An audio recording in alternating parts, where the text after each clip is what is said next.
Hi వేస్, ఎలా ఉన్నారు? అందరూ బాగున్నారు కదా? నేను కూడా చాలా చాలా బాగున్నానండి.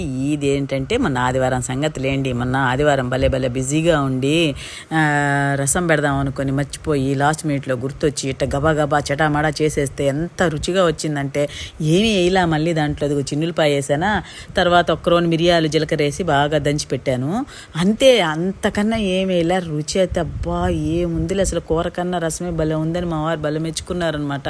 నాకు కూడా భలే అనిపించిందండి. నాకు చాలా హ్యాపీ అనిపించింది. అవి చింతపండు, టమోటా, కొత్తిమీర ఈ 3 గోరువెచ్చని నీళ్ళలో నానబెడతాయి ఎప్పుడు అంతేలేండి. ఒక 10 నిమిషాలు నానాక దాన్ని బాగా పిసికేసి ఆ పక్కన పెట్టేసుకుంటాను.